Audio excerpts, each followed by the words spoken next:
Wizkid, something is going on with Wizkid. We'll talk about it. I don't know what's is going on, why he thinks he's low, and then he's made a post on his Instagram status that is sort of some. It's weird to me. He's actually thanking his fans who are sticking with him in this phase, and that's when he's back high. We shouldn't come and complain. We should just accept it like that. Now that he's low, and I'm saying, why is Wizkid low? How what's going on with Wizkid? How do they calculate being low? What is up with Wizkid?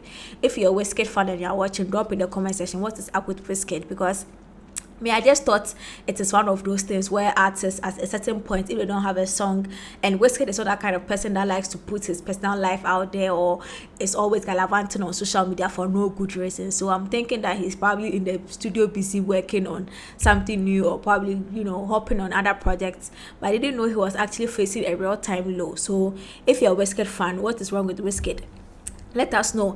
And just in case you're a Nigerian and you're watching and you think that Wizkid is none of my business, Wizkid lives almost close to my area. So yes, Wizkid is my business. Wizkid is my business, just in case you are not aware. By the way, welcome to the show. My name is Tilly Kenipa. This is Till the Talkative, and Stonebwoy and other big artists in the world have had their music removed from TikTok. We will talk about that. Shatta Wale also has something big on his sleeves, and we'll talk about that. So let's get into the conversation with Stonebwoy. Now, Stonebwoy is signed to Def Jam, and Def Jam is a sub of Universal Music, and Universal Music and TikTok were not able to come to a conclusion on a price that Universal Music thinks is befitting for their artists, especially considering how their music is being used on the TikTok platform. Now TikTok feels like, no, we cannot afford the amounts that you think you deserve. So now they have finally concluded, and Universal Music has pulled their songs away from TikTok. And this is what it means. It means that if you used, let me just bring it down to we Ghanaians, we know that some of the artists are signed to Universal Music or Def Jam or whatever it says. When you go on Stonebwoy's page on TikTok right now, most of his videos, songs that were licensed under Universal Music or Def Jam has been removed. So you can see his video there, but the sound has been muted, and it goes for a lot of artists. I hear Taylor Swift, Billie Eilish, and most of these artists that have been signed to Universal Music, their sound is no longer working on there. And what does this mean to an artist like Stonebwoy? I think to me, well, first of all, let me state this emphatically. The whole idea of the artist having their song on TikTok is to make money. So if they are not making money and their song is being used, then what is the essence of having their song there?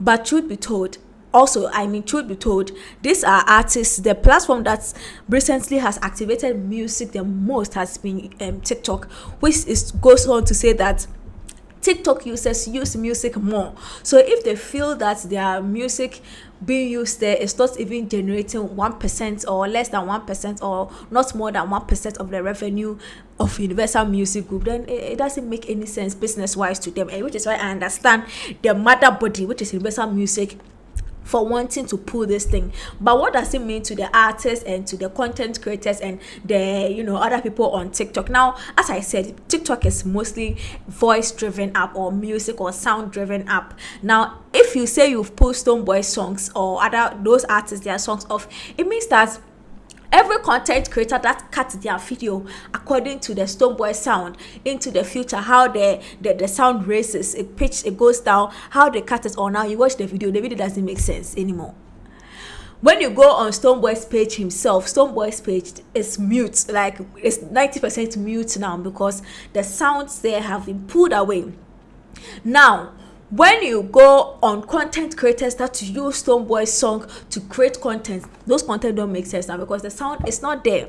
Now I'm thinking these artists that they paid people on TikTok to activate their songs for them, what does it mean to them? It means that Omar Buregwana, or in the time that they paid, the purpose for which they paid, was he attained?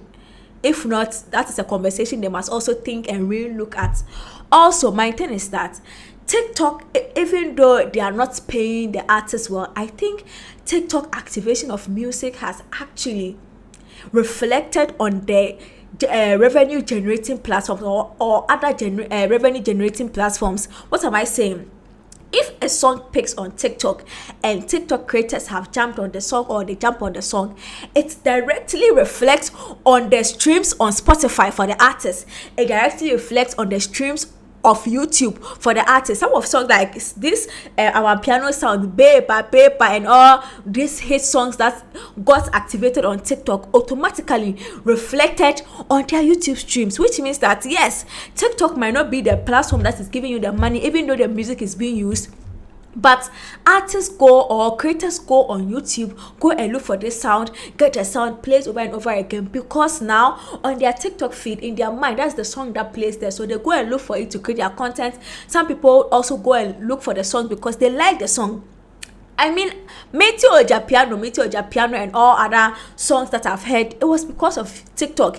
In as much as you won't get the full song on TikTok, you will now go and stream the full song on this good paying platform. So I was thinking that they will strike the balance there and see that, okay, in as much as TikTok is not giving us money in recent times, what has been the role of TikTok in music activation? And when the music, or our music, is fully activated there, how does it reflect on the other streaming platforms that actually pay us well? So I think that is where my conversation will drop, because I know for sure that artists that had their songs blow, which is why certain old songs of artists, I know Gasmila like this, some of his songs are revived, and I can tell for a fact that it's reflecting on his streaming platforms. I also know that someone like Sarkodie Okonto Wanoma Gugu Human was recently 2023 towards the ending part recently revived, which means that it's reflected on his stream somewhere on that song. So if something like that happens and the artists now, their songs are being pulled from them, and creators cannot use their songs to activate their songs, it means that first of all, the creators have to now, the musicians have to be creative on how to activate their songs on TikTok. Now it will be left to reviewers like me to review the song without actually playing, and then we'll direct you to go and stream the songs. Nonetheless, I just feel like the way TikTok has become crucial in activating of music and how it reflects on streaming platforms, they could have come to a fair balance that doesn't affect the artists and the pieces they've created in the past to promote their works. Moving on, Shatta Wale has dropped the track list for his incoming album. The album is called Connect Album. I think they are doing a nationwide music listening, so the fans in different localities will meet at one place, and then they do an album listening. I think it's cool. It will keep the what we call the fans engaged, and they feel like they are part of it. Usually when artists do album listening, they do it in one locality. Maybe they do it in Accra, which means that the Takrady fans, the Kumasi fans, they never get to be a part of that thing. Also, some of them, they just do it outside the country, which means that their country fans don't get to be a part of it. And most of them don't even use fans. They use industry folks, and then they pick one or two fans. But this time, the fans are being a part of it. The fans are going to experience it. And I feel like once the fans experience it first, they feel like there is an onus on them to make the song go out, protect the song, and make the album become a hit. And so I think it's a nice thing they are doing. And I hope that it achieves the purpose for which it is being done. So these are the 8 tracks. By the way, the album has 8 tracks. The album is called Connect Album, done in partnership with Bankuli Entertainment. And the first track on the album is Real Life. The second track is Incoming with Techno, which is already out. I know they can see them coming. Yes. And then the second one is, the third song is Holida. I don't know what it means, Holida. The fourth is Designer. Yes, Designer has dropped. I know of Designer. And then the fifth one is Chasing Paper featuring Basil. The sixth song is King Shatta. The seventh song is Hira. The 8th song is Commando featuring Bounty Killer. So these are the 8 songs that has been reviewed by the track list of Shatta Wale's incoming Connect album. It's an Afrobeat album. What you think about it? Which one are you expecting? Comment in the comment section below. Now let's move on to Palabra del Dia. I've showed you how to say in Spanish. We have 2 different ways you can say un or una. Now, las palabras del día is how to say de in Espanol. Now, de, in as much as in English we have de, that represents the boy, the girl, the house, the cat, the whatever. In Spanish, it's not like that. De is L-E-L without the accent on the E. The accent on the E one is he, but without the accent on the E is the. Now, because of the way Spanish is set up, you cannot use something that is masculine singular for something that is feminine plural. You cannot do that. So the L, as I said, the EL without the accent at the top is L, which is de in Spanish, but that one is for masculine singular.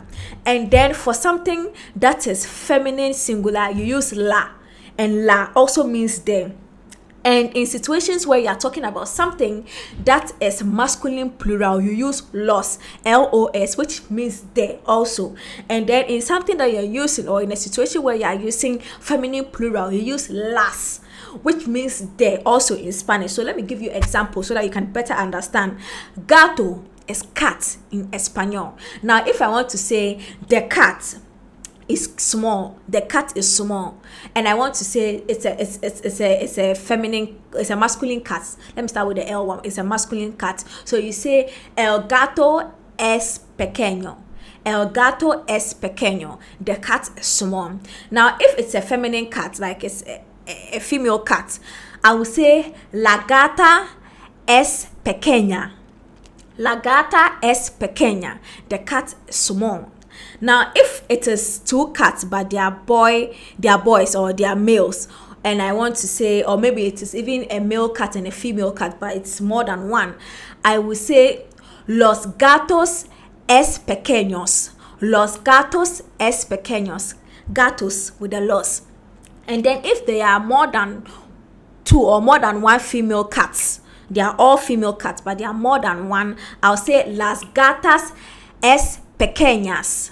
Las gatas es pequeñas. I mean, at the end of the day, I'll tell you, some time to come, I'll tell you why the pequeñas are also changing. But it's also changing because the word is masculine singular, feminine singular, or masculine plural, or feminine plural. So that also reflects on the adjective you will also use.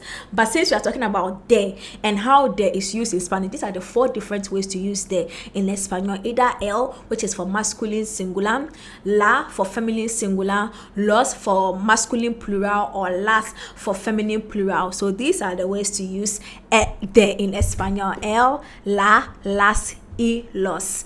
Well, subscribe to the channel, press the bell icon, and this has been Tea with the Talkative. If there's anything you have to do it now. Hasloja.